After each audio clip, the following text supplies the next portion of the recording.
one.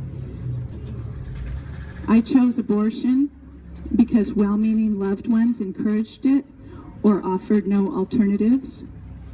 I was afraid I would not be able to finish college, and I was terrified of being a single parent. It was so easy to believe the lies, that it was just a piece of tissue that was being removed, and that by having it removed, I could go on with my life, never looking back.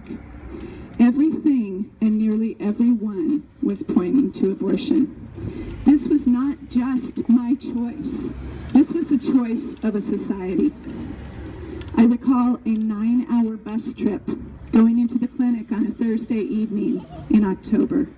My boyfriend standing at the counter handing over $200. I remember walking down a long hallway and going into a room where they inserted a laminaria stick inside of me, told me to come back the next day. That night was spent curled up in a baby inside the womb position, crying. The only memory I have of the next day is of walking down that same hallway, going into a different room, and the excruciating pain. My memory returns the following Monday, 3 days later, as I open a letter from the clinic stating that all of the tissue had successfully been removed. I know now that that tissue included the fully formed hands and feet and the once beating heart of my first child, and how I wish I had fought for them. The next year was a steady blur of greatly increased drug and alcohol use, and for the following 16 years, I struggled with eating issues, nightmares, flashbacks, anger outbursts, low self-esteem, inability to trust. I couldn't bond with my children, and I couldn't trust my parenting decisions. After all, look how I'd done with my very first. It's not surprising to hear that my marriage was quickly falling apart, and ironically, I was on my way to becoming a single parent of 4. Now here's the good news. My healing journey began when a woman stood up at church, and she shared that she suffered until she went through a healing program offered by the local Pregnancy Resource Center.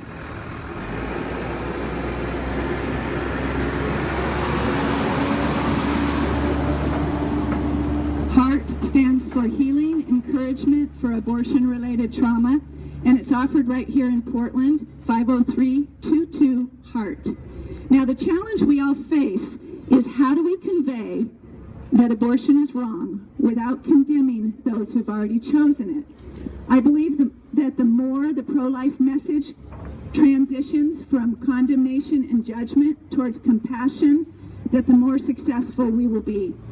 You see, it not only needs to be about the very important work of saving the children, it needs to include reaching out to those who have already made the choice and to those who are currently working within the industry. They need help too, and they're hurting as well.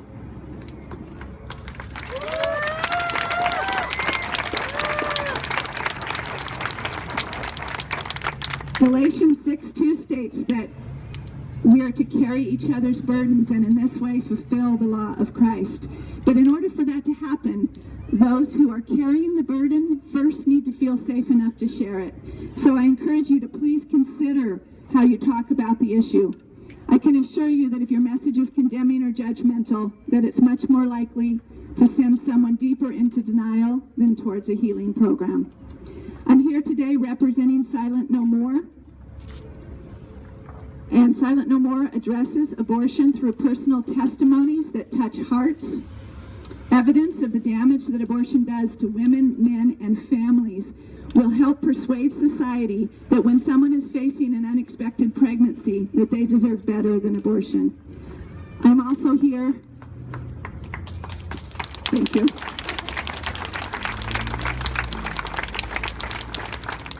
I'm also here because I just recently released a book which covers this issue. Love Will is a fictional story inspired by both personal and shared experiences. The heart of it is about a group of people who shelter a pregnant, homeless, mentally ill woman from a government agency who is coercing her to abort. And I have to laugh because I was so frustrated that it took me 2 years, and yet the same week of its release was when these Planned Parenthood videos were exposed. So somebody's got way better timing than I do. So all proceeds from this book are going back to life-promoting organizations, and you can find it on Amazon. I want to leave you here today with this message. I've been serving in this ministry for over 16 years, and on this issue, I have no trouble finding words. But today, I find it hard to discover the words that can convey my excitement over what this pro-life generation has the capacity to do.